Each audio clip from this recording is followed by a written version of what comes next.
Welcome back, everybody. This is Jeff Rosales here on TVC. I am really excited to have on this next guest who, if you've ever been in some type of challenges in your life or career and you felt like you were stuck, well, this is someone who has navigated life and career. She has had her highs and she had her lows, and she has found ways on how to navigate that. Now, let me tell you a little bit about Miss Carol Silva Moralez here. She has over 25 years of experience working from the ground up into one of the high leadership positions at Walmart, leading in-store operations, also at the home office as well. She's a passionate advocate about the community, where she sits on numerous boards, include on the Federal Reserve Community Advisory Committee. She's also the Mayor's Council, I believe, as well, if I got my homework right. And she's currently the president and CEO of Upskill Northwest Arkansas, which is to get underrepresented people into their dream careers. And I am so excited to dive into all these amazing things. So, Carol, welcome to TVC. Jeffrey, it's an honor. It's an honor to be here and be able to speak to you and your audience and hopefully share a little bit of wisdom. Yes, and there is a lot of it. And like I said, I am excited to dive into it. I'm excited to really talk about your career and your life, but I want to start from the beginning because there's always a beginning. So let's talk about where Carol grew up and what was that like?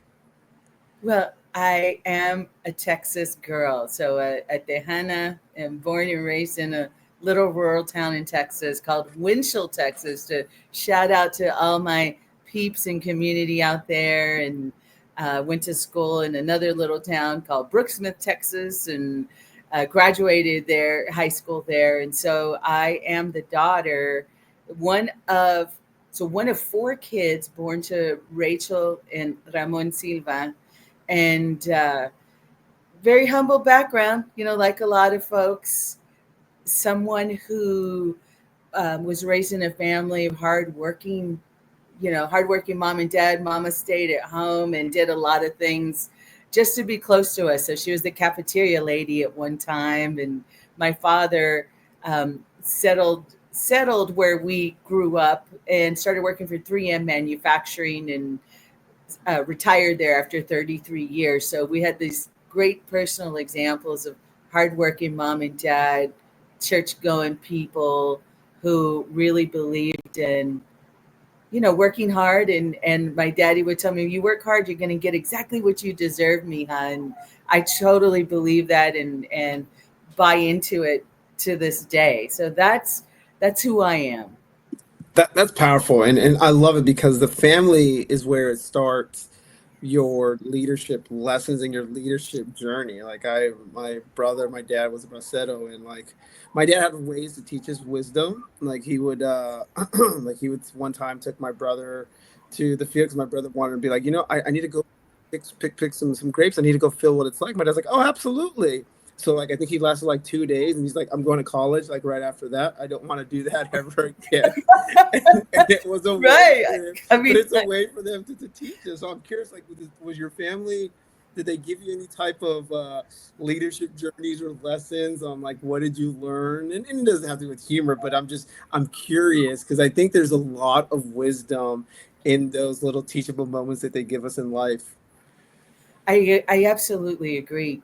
I've been having a lot of conversations lately, Jeffrey, about this wisdom, these lessons, and in fact, because I no longer have my mother and father, I had talked with my sister and said, if we could boil down all the things that we learned from mom and dad, could we say these are the 10 things or these are the 5 things? And we couldn't. I mean, there's just so many things that your mother and father teach you. But I will tell you this. I got a lot of inspiration from them, Jeffrey. My when I was 14, I remember sitting on my mama's bed, helping her study for her GED. She was 30 at the time. There was only 16 years difference between me and her. At the age of 50, my mama graduated from Howard Payne University in Brownwood, Texas, and became a hospice social worker. I get emotional about those things because I'm so proud of her. She was the epitome of grit and perseverance, wanting and willing to do anything to support her family. She was a remarkable woman, and I aspire to be just like her.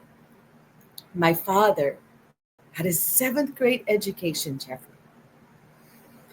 He quit school in a little rural Texas because he had to wear his sister's shoes to school. Imagine that. One of 13, handing down clothing was just part of how you survived in those days. And yet, my daddy rose just as my mother did. Phoenix, a phoenix rising above his situation to raise his family, sacrifice everything to be able to work in a manufacturing plant in 3M and be the manager and supervisor of his department and retire there after 33 years. So I had these phenomenal examples of people who, despite their circumstances, still rose because of their own intrinsic motivations, but also because they had their own examples of my abuelita who worked out in the fields, or my abuelita who was a homemaker and stayed at home and sewed clothes and washed clothes in a basin on the back porch. You know, there's a lot to be said about these examples in our lives, and sometimes they don't even come from our families, right? They come from mentors and friends that pour into you and help you to be the very best version of yourself. You know, that story reminds me of the movie called A Better Life. If you recall that, about there's a landscaper. He comes to LA. He's a landscaper. He has his son with him. He did not have his citizenship, quote unquote, and Mm. but it talked about how that man taught his son through his landscaping, had a landscaping business, and you know how you work hard, you're going to get great things, and in life, and I love that's now makes sense where those seeds were first planted about your rising phoenix moment, which I'm going to be really excited to talk about. So before we get there, let's talk about a little about kind of your development and your career. So I think you started off at Walmart or before Walmart. I'm sure you're probably working with maybe your parents a little bit, or was I there know, some I know. type of Let's not do the math on how many years I've been in the workforce, but I do have to kind of talk no, about no, it. no, no, that's not where I'm going with that. I'm just saying. I know, I know. I tease everybody, but I can tell you, I'm really proud of everything that I've been able to do through the support of my beautiful family in 52 years. So Mm, I would say, yes, I had a career. So I did start working in high school, even though my father was very reluctant for me to do that, telling me, you know, Mija, once you start working, you're going to work the rest of your life. Just take it easy. Don't I give you everything you need? The basketball shoes, the cheerleading outfits. Yes, yes, yes, yes. But he'd also raised a really independent woman who wanted to stand on her own. And I wanted to work. And I did. I worked in a little daycare with my mama. I took care of the little toddlers, and she would have the little newborns. And that's what I did in high school. And then when I went off to college, I did three jobs. I had a full-time job and I had two part-time jobs because I wanted to buy my own car. I wanted to buy my own clothes. I was going to college. Like I wanted all of the things, and I knew that it would have to come from me. Like I'd have to be able to do this on my own. So it was pretty easy to jump into Walmart, I'll say. So I was married. We were stationed in 29 Palms. There was a little store, little teeny Walmart store in the next town. And I walked in and was hired the next day. So I was one of the 70 percenters, or people who started off at part-time and worked their way up through the various ranks. So I'm proud to say, as you mentioned, I was a market manager in Northwest Oklahoma for a couple of years. Before that, I had my super Walmart or super center in San Antonio, Texas for 4 years. I had my very first store in El Cajon, California. I did that for 4 years before my mentor pulled me over to the home office here in Bentonville, Arkansas, and gave me the opportunity of a lifetime. I mean, I can't even imagine being the person who could lead the design and development of this leadership and functional training for our U.S. workforce.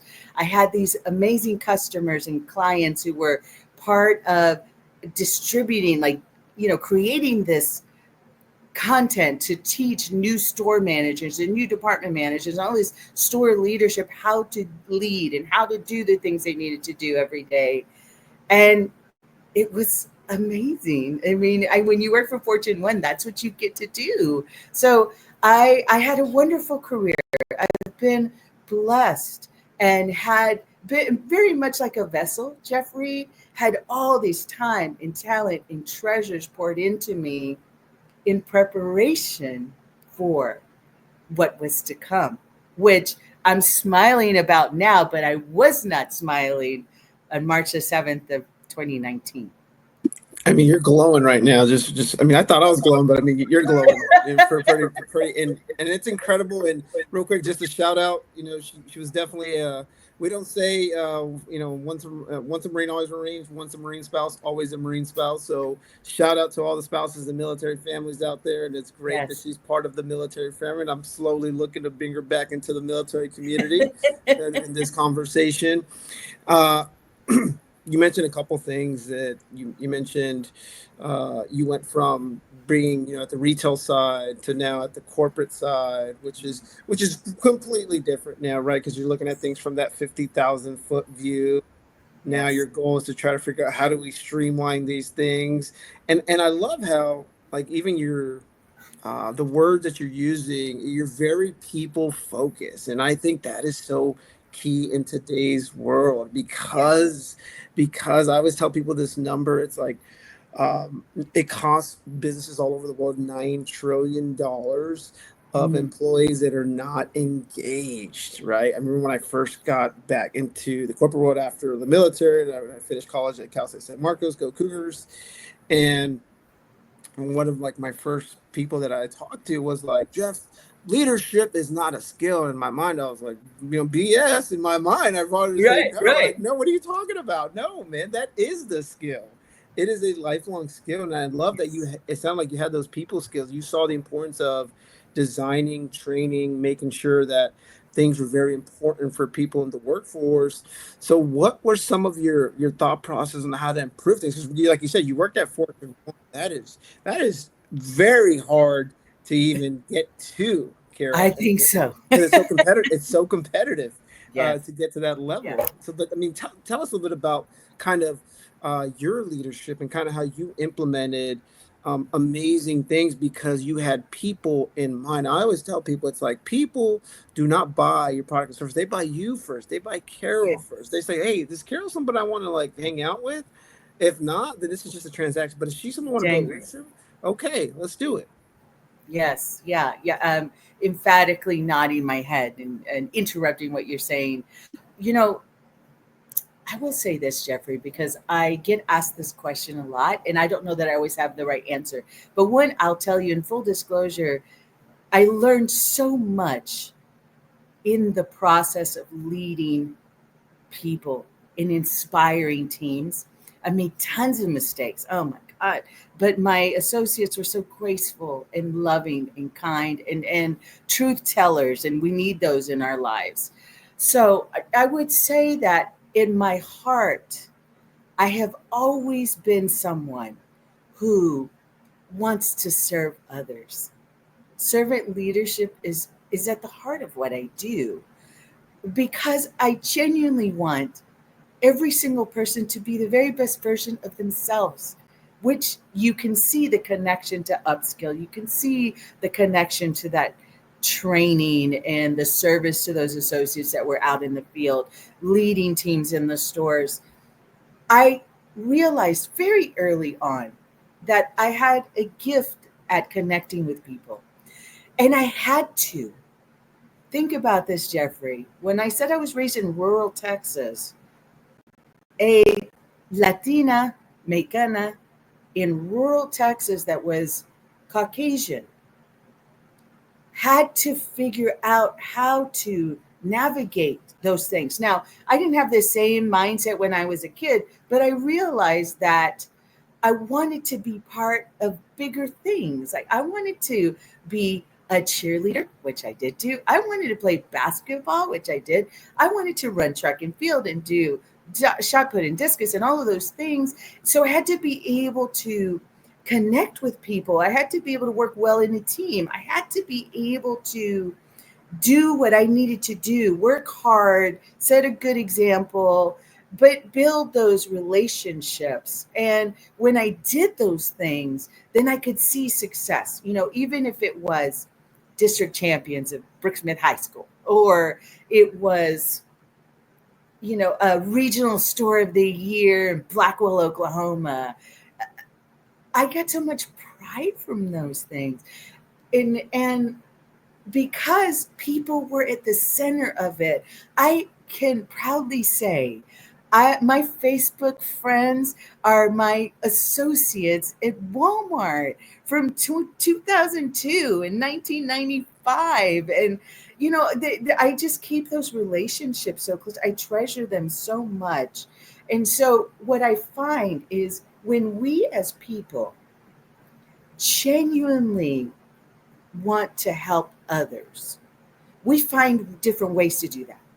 And for me, the service in the store, in creating those teams and developing those teams and inspiring those teams, was enough for me to be able to keep pouring into it.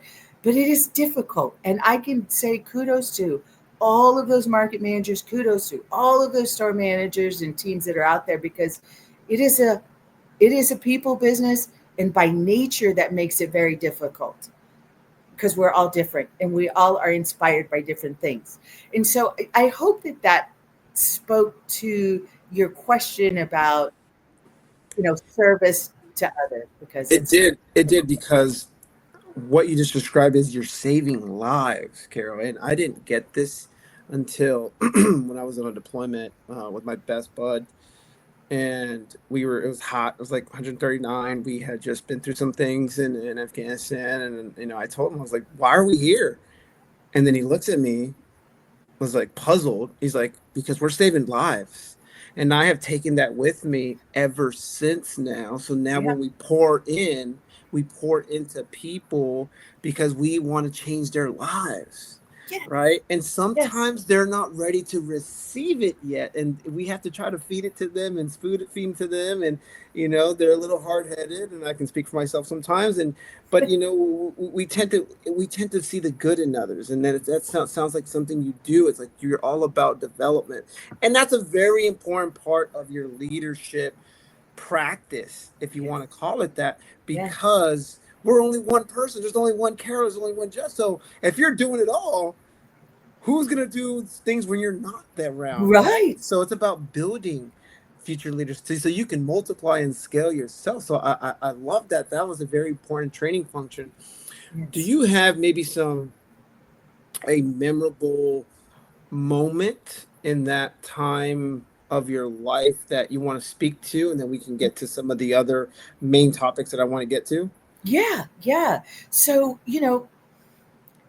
at that time, so if we look at where Walmart was in the late 90s, so I was a associate department manager in a store in San Diego, and I could count the number of women that were store managers on one hand.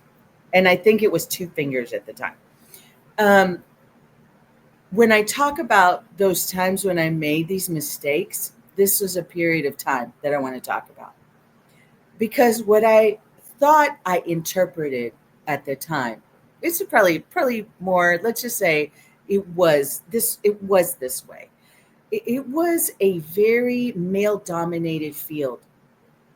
And so I felt like the way to get what I wanted, which was to have my own store, lead my own store, was to act like a man. And the way I interpreted that was decisive, strong, um,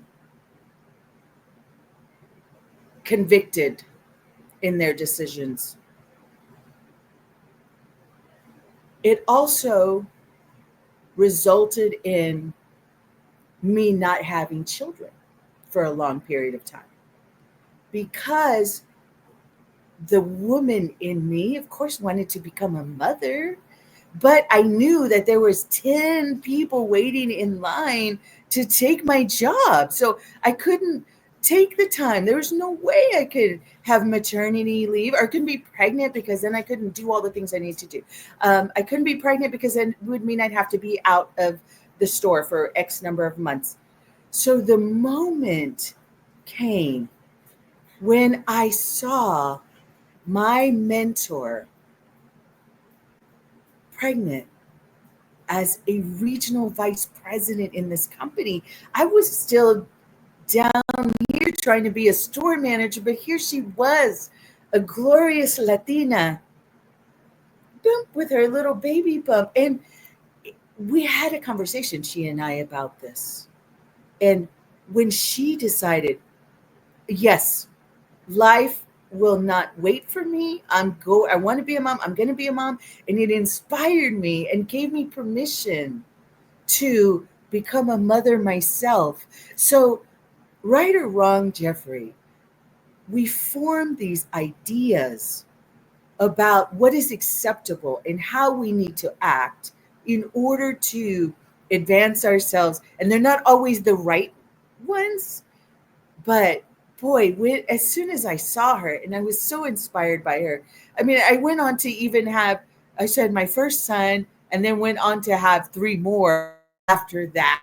And I was a store manager, and it was amazing. And my team was phenomenal because, as you mentioned, I had poured into them. I knew what they were capable of doing. I had entrusted them with more, empowered them to do the things that they needed to do to take care of the associates and lead the store in the way I knew that it needed to be led.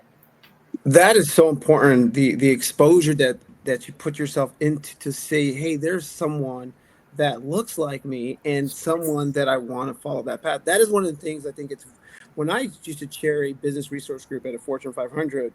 I was one of the Latino resource groups. I would bring in people like yourself or Sylvia Acevedo, who sits on the board of Qualcomm, or Yeah. politicians. Yes. And what I would do is the reason why I did that is because a lot of times, to your point, is when they're maybe at the retail level or they're very client facing, they don't have that exposure and access. Or it's just like the youth, right? If I would have made the decision to join the military, I probably would have gotten my high school girlfriend pregnant, still working at McDonald's, probably would have dropped out of JC, thought, and I wouldn't have left Fresno. But the military exposed me. I wanted to get out, and I think exposure is very important. Access to people, and I'm so happy that happened for you, because that is a very important decision, because family is wealth too. Not just Yes. professional. Yes. People just think of a professional as well. No, the family is wealth, and I think, and I look forward to having one day as well. And I think it's very important, and I'm very inspired by it. I'm glad you made that amazing decision. So those are going to be listening to that. You can have it all. You can do both. You can have family and you can have a very amazing career. And I like how you were business minded as well, right? They're already running your own store. We bring a great work ethic, but we also we're very business minded. We're very entrepreneur too, as let me We're know. ambitious. We're very ambitious, and we know how to make money. So, Yeah. Well, can I make a point real quick? Because sure. I want to talk about being what you can see, right? Like you can be what you can see. And my moment for that, it happened when I got this role, and was appointed the president and CEO of Upskill. So I was picking up my daughter in Carline, and I'd been telling my sister on the phone, "Hey, I got the job. I got the job." I hang up the phone, and my muñequita's in the back seat, and she says, "Mommy, did you just say you are the president of CEOs?" I looked in that mirror straighten myself up. Say, yes, I did just say I'm the president of CEOs. Yay! Mommy's the president of CEOs. I'm going to be the president of CEOs. Jeffrey, it doesn't matter what I'm the president and CEO of. But my baby knows she can be the president of CEOs too. There is so much importance in seeing what you can be. I mentor other Latina women. I mentor Latino youth very intentionally because when I was growing up, I had wonderful personal role models in my mother and father, but I didn't have professional role models. I mean, if you think about it, my view was very limited. And it wasn't until I entered into the workforce in San Antonio, Texas, and University of Texas in San Antonio, that I got to see professors who looked like me. So it was very important. And then that was also led to personal transformations. You know, I was that kid, I was that female who was wearing white socks and black shoes, and, like just completely unrefined. And, there's a lot to be said for how you show up in rooms. And I can tell you, like, I'm still learning how to show up in that room. But I have learned from those examples, and I confidently walk in my power into those rooms. And people may not know what I am, what I do, or who I work for, but they know that I am someone. And that's important. Not the title. It is the person. It is the beacon. It is the example that we set for other women in that room who can't even imagine something like this for themselves.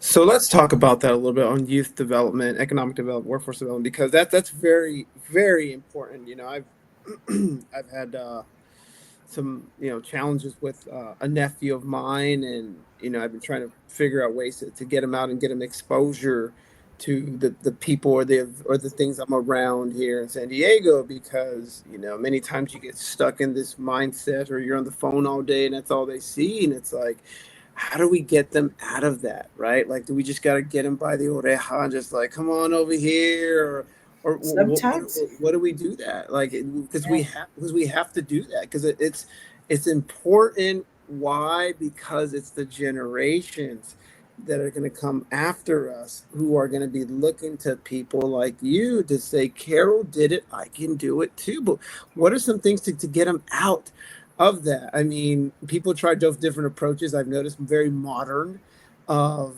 social media, or they want to use a celebrity or rap star, but I'm like, no, just take them to go talk to a homeless veteran. The homeless veteran will tell them his entire life and see if that Yes. maybe changes their life a little bit, right? That's right. That's right. You lead by example, Jeffrey, and it doesn't change in, whatever job you do. My son, Tommy, my oldest son, grew up in Walmart stores. I mentioned I was a store manager at the time, and so I have pictures of my baby in his little blue vest. He was probably a couple of years old, and one of my associates in the fabric department sewed him his blue vest with little smiley face buttons, and they made him his own little Walmart badge. And so, just the simple act of taking him to work, and I've continued that same thing with my children today. So they have various bring your kid to work day, or career days, or job shadow days, or whatever those are that happen, throughout the year. I bring my boys, and my sweetness, and they sit in my chair, they sit in my office, but they do the work. So they're unpacking boxes, and they're putting away the upskill swag, or they're taking out the trash, or they're breaking down the cardboard, or whatever, because they have to understand that excellence is earned through hard work, through humility. All of those cultural attributes that we have are valuable, and they're tools to get us to places we can't even imagine for ourselves. So sometimes you just got to get them there. And the other thing I would say, Jeffrey, your network is your net worth. When we get into these positions of higher influence, we get access to tables that we wouldn't have had. When I got those 3 letters tacked onto my name, it was remarkable. The number of doors that opened for me, seats pulled out at various tables. And the more that I took the seat, okay, worked through all my imposter syndrome stuff and sat down, learned, contributed, the higher that network grew, and the more tables and seats that were offered to me. I mean, I sit on the Federal Reserve Bank of St. Louis Community Development Action Committee. That's a federal advisory board that looks at rural development and investment in workforce. So it's mind-boggling how those things have happened over time, but they do happen when somebody else gives you a seat at the table. And then you work your butt off to make sure that network, you're showing your value and you get pulled up into other seats. Yeah. It's like, hey, Carol, don't make me look bad. I gave you this board seat. Now you got to go and run with it. Here's the baton. Totally get it. Go and run Don't with it. talk just for the sake of talking. One of my mentors said. Yeah, I agree. Be brief, be brilliant, be gone. Yes. You know where that came from? A Marine major that passed away in Iraq. And that was like the 3 things we always lived by is, to your point, be bold, be brief, and be gone. And that was like the thing she always talked about.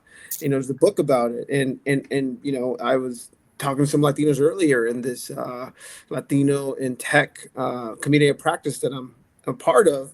And we were talking about that, right? Talking about be brief, be bold, and be gone, because those elevators, you're only going to be there for a couple minutes. You better just shoot your shot and do it, right? That's right. And so my fellows, I'm like, I kind of use some different analogies. If they're single like me, there's a different way to approach these things, but that's a different conversation for another day.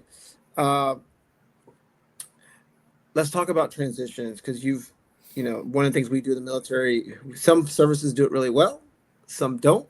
Some, to your point, you get that quote unquote, imposter syndrome that you get out and you're like, oh, I don't have a uniform anymore. I don't have a rank. And now I'm going to go to this civilian practice and like, they don't allow me to cuss. And they say my emails are aggressive and I'm just giving them bullet points. And I'm just, being honest and authentic. And they said that's too much. That's too much. That's too much. And I'm like, okay.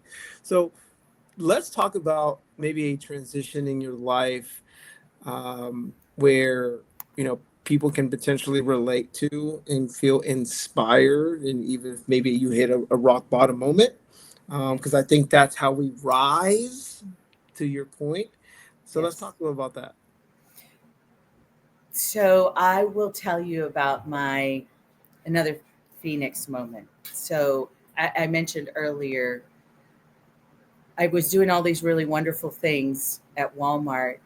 And on March the 7th of 2019, this little 15-minute planner showed up on my calendar. I'd been working at the home office for 7 years by then, and I had been through my share of restructures. And up until that point, I had always had 2 planners. The one that made the announcement, and then the one for all the team to come together and say, hey, we made these decisions and you might not see this person in the office anymore, and yada, yada, yada. My heart sank to my feet. I was so sick, Jeffrey, because I was the breadwinner of the family. My career meant everything to us. And I had gotten all wrapped up in the title, in the job, in the responsibilities, and how much work, like all this stuff that ultimately did not matter. But I was laid off and I grieved it like the loss of somebody precious in my life. It was 25 years.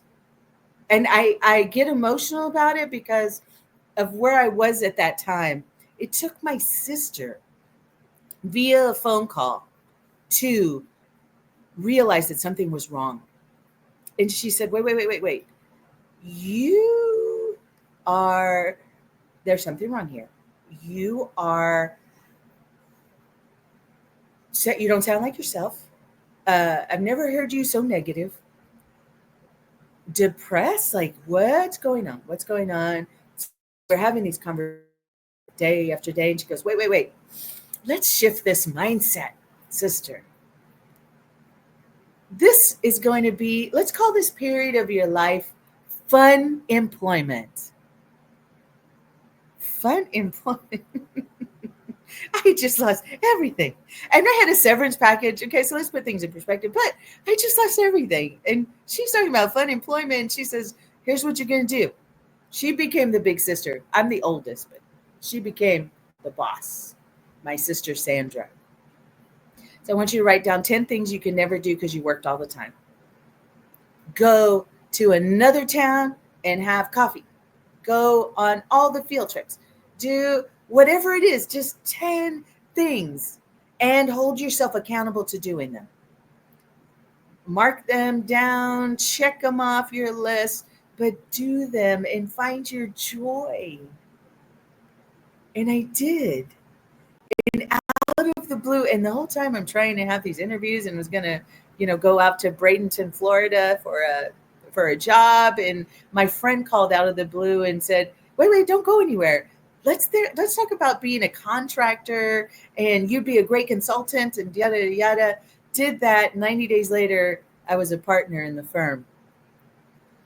What I didn't realize at the time that I burned into the ashes on March the 7th, 2018, was that it was the launch pad for what was to come.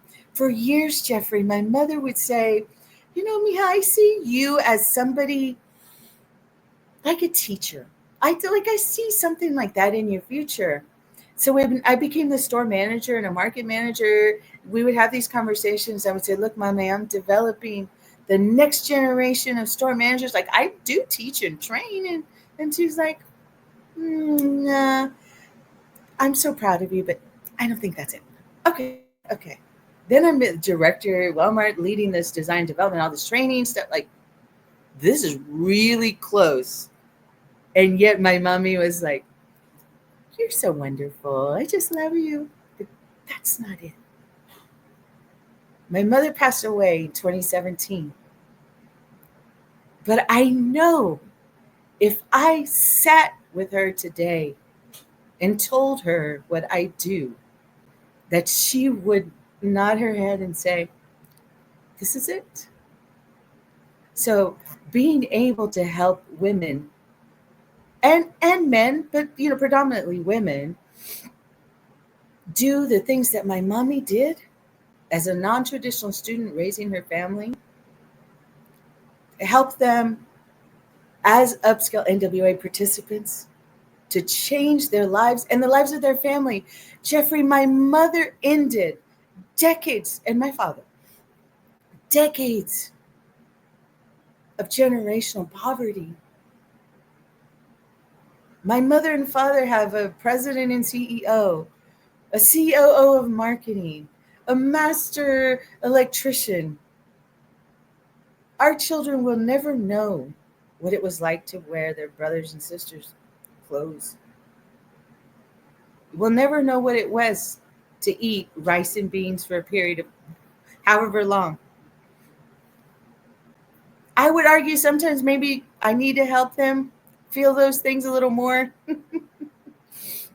But there's so much to be said for those examples, for the way that we work to serve others, for the way that these lessons transform us and prepare us for what is next. I say these words and I don't say them lightly, but I do believe that I am serving in God's purpose for my life.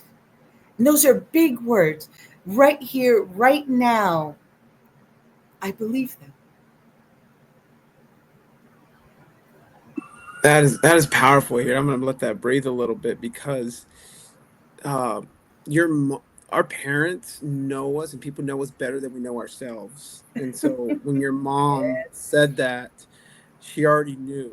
It's like my sister, she's a teacher, right? And at a in West Fresno, at a Yes. underserved community. Yes. And when she was dating, like my dad would not approve of anyone. And like on his like final years, he was in on the hospital. And like the guy she brought in, my dad asked the question. He's white, and my dad was like, "When's the mole?" And we're like, my dad has never like asked that in his life. Like, and then she ends up marrying the guy. You know, It it's was like, the and acceptance, it was the right? acceptance, and I was like, oh, okay. I was like, all right, but he already knew because he was so his wisdom and his intuition. And your mom already knew. He's like, your mom already knew what she wanted for you and where she already had. She had a vision for you that you didn't even have Yes. yet for yourself. Yes. And I love how you now have gone through these challenges, losing a parent or going through a layoff. And I feel like your faith has gone so much stronger now, like it's now a rock. And I think it's going to be very important going forward because you mentioned generational poverty, you mentioned um, this spiritual warfare on our community about trying to change our narratives and our identity. Yes. And I love that now you have realized, and I'm gonna tell you this, Carol, is that you are enough. Maybe the world might not tell you you're enough, but you finally realize that you're enough now. And once you realize you're enough, you're like, okay, I can do this.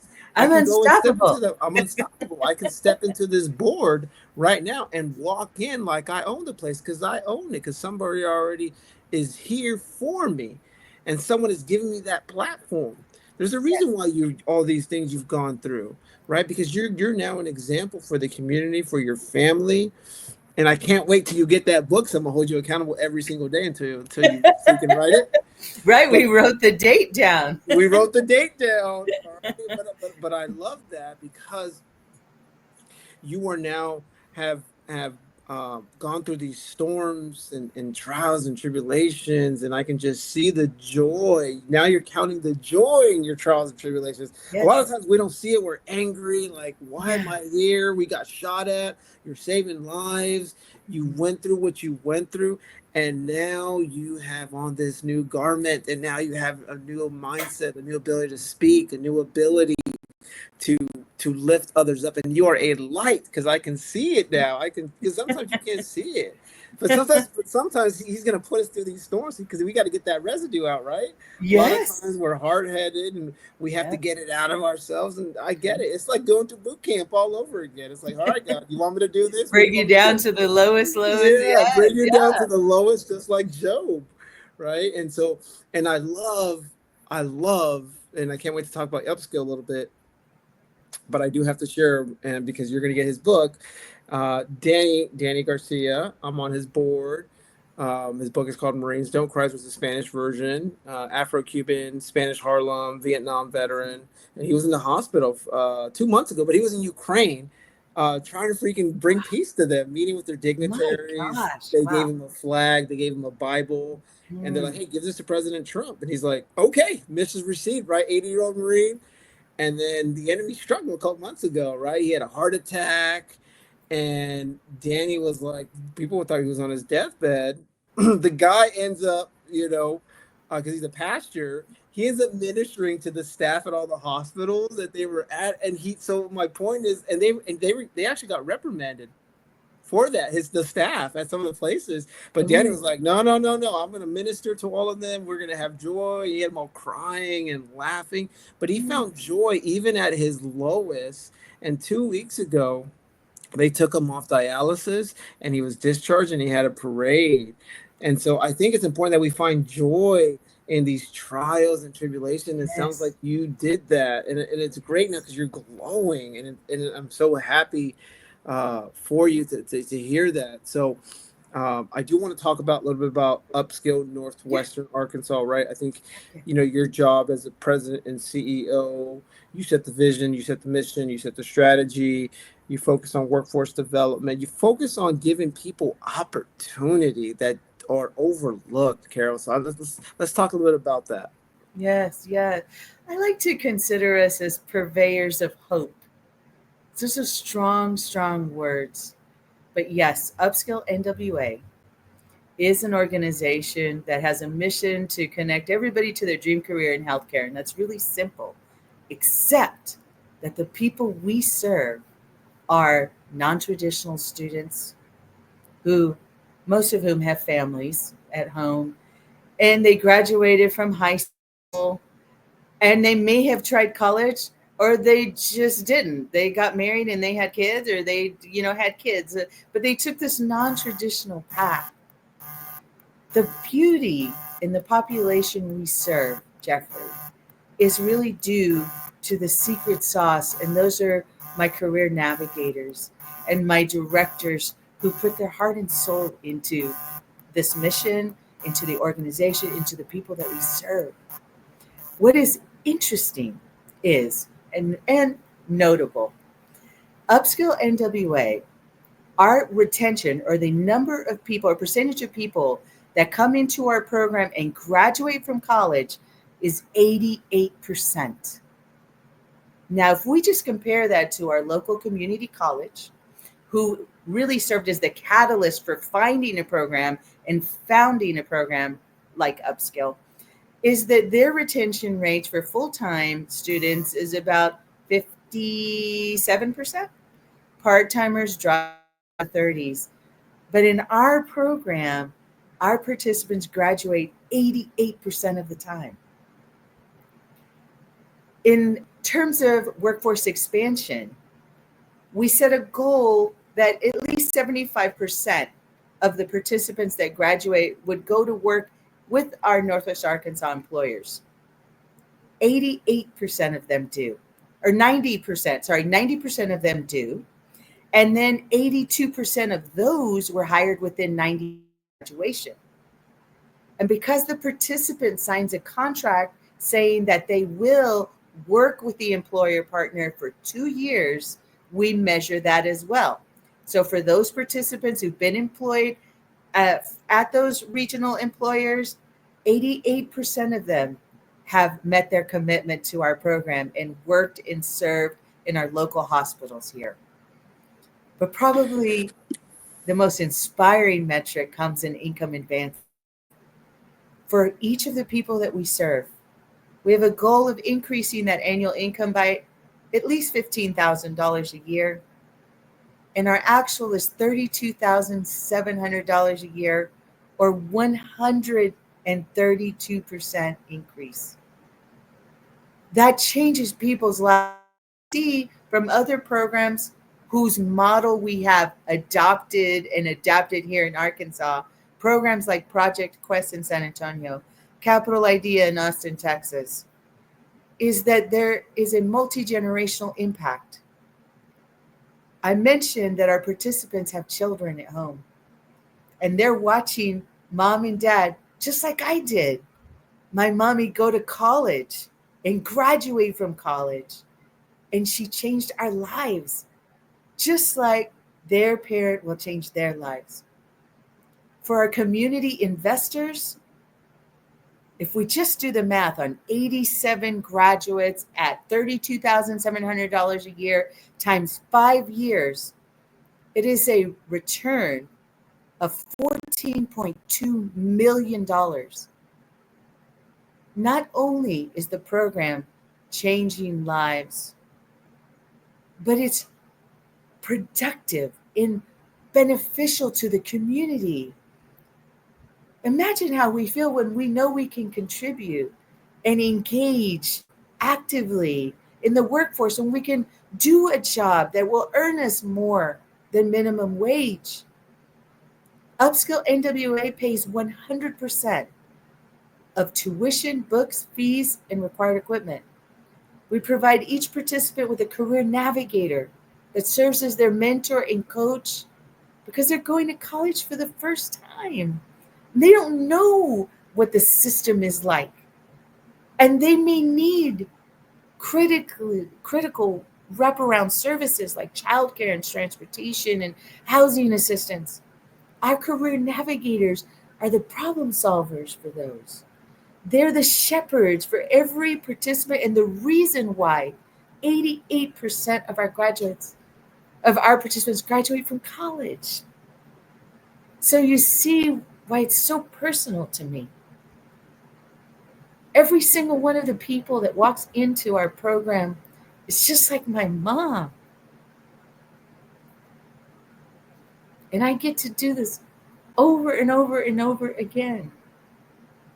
It's a blessing. That's why God prepared you just for this moment so you can meet it. That's exactly why there, Yes. because you are teaching them, you're not feeding them fish, you're teaching them how to fish. Yes. And I think that is powerful because it's a multiplier effect.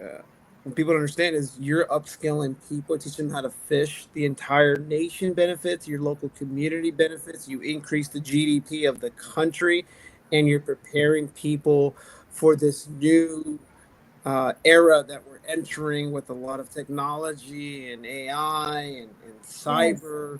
Yes. And you're pulling people that are traditionally most of the time overlooked out of those hidden corners, and you're bringing them up with you because you're saying your life matters too, and I'm going to bring you up with you.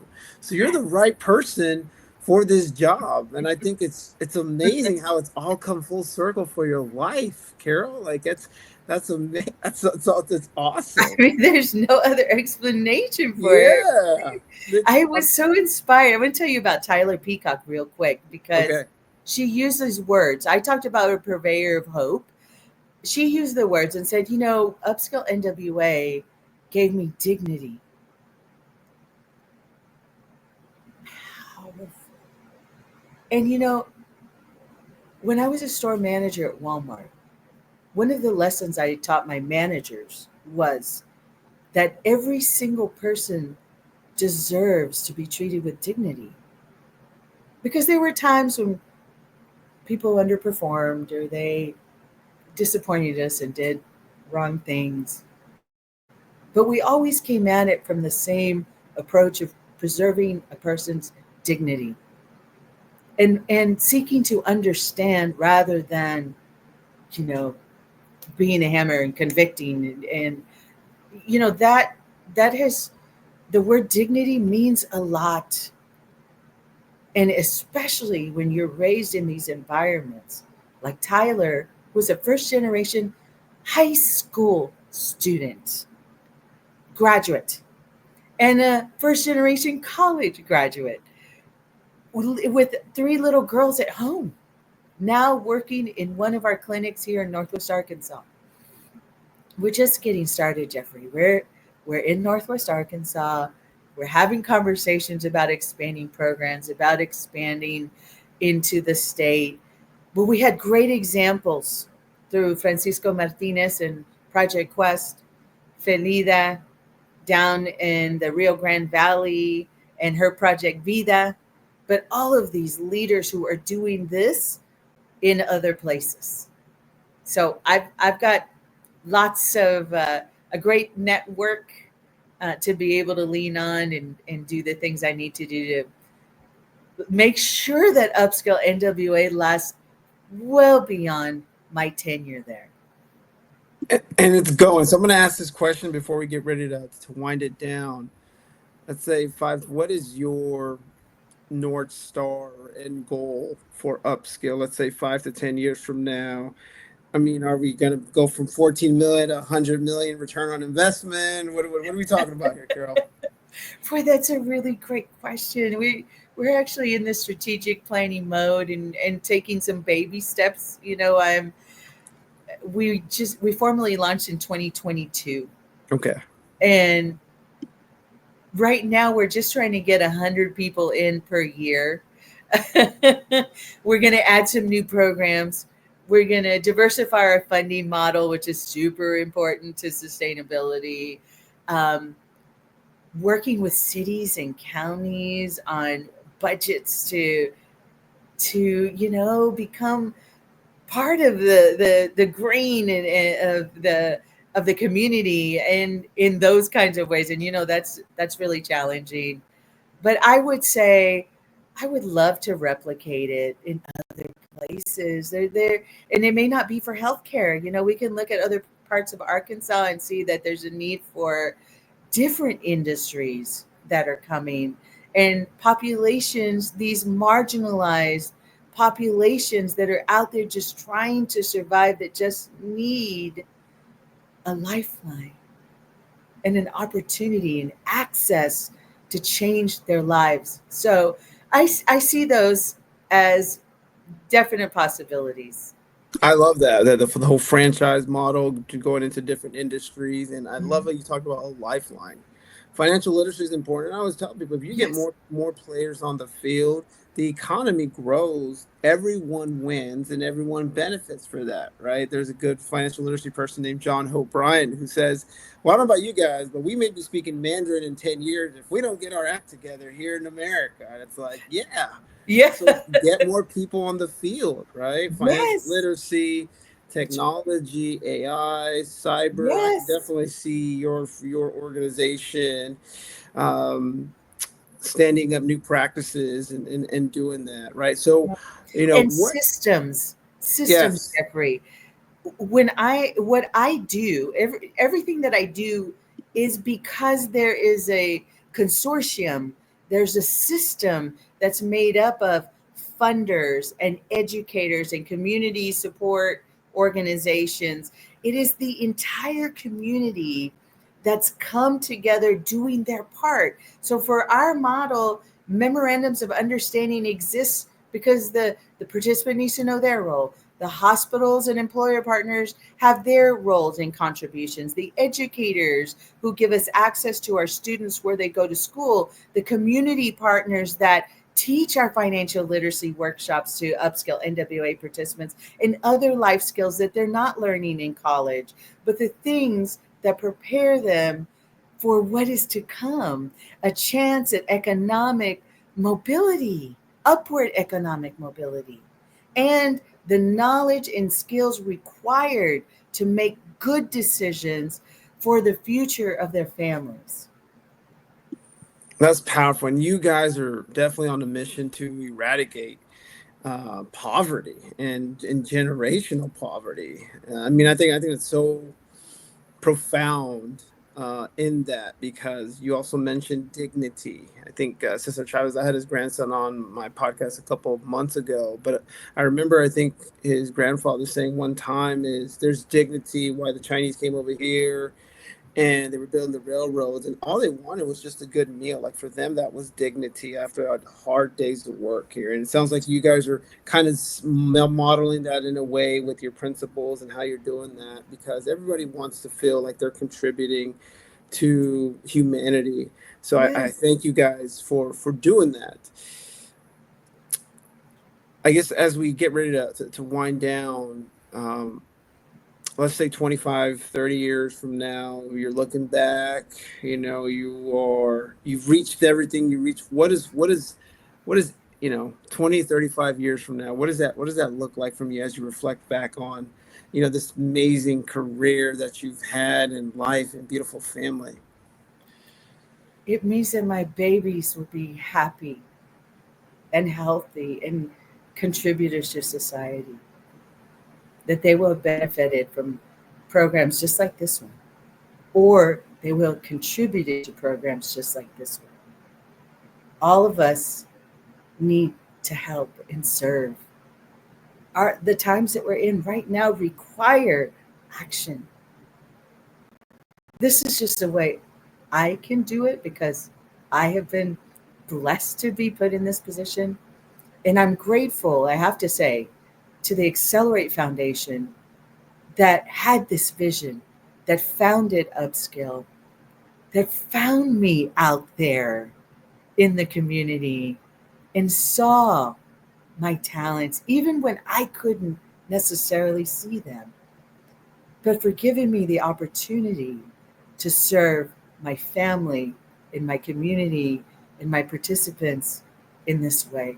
I'm extremely grateful. Powerful words. And ladies and gentlemen, if you want to check them out, go to upskillnwa.com. Get in contact with Carol or her team and find out how you can be a part of their mission, or maybe become a partner, or maybe you want to find a way to talk about expansion opportunities here. Mm-hmm. If you You are can about, donate at my page too. you can donate on her page as well. That's going to help them reach that 14 million goal a lot faster. Or, like I said, if you know someone that wants to be a part of workforce development, people development, please get a hold of Carol, and have a conversation with her and see if there's some synergies, that where you guys can help, uh, help our community and help people navigate these challenging times that we're in here. Everyone's going through something, and I thank Carol for taking the time to share with us her inspiring story, which I know a lot of people are going to get uplifted because of that. And I hope they consider checking out upskillnwa.com. And I can't wait to have her back. I'm sure this is going to be one of many conversations, and hopefully one of those conversations I'm going to keep planting the seed is when she shows me her book. And so I can't wait for do that. But any final words, Carol? I appreciate you, Jeffrey, for Thank you. reaching out. You know, LinkedIn is a powerful connection. And I talked about network. This is a perfect example of how this works in connecting like minded people who are driven by serving others.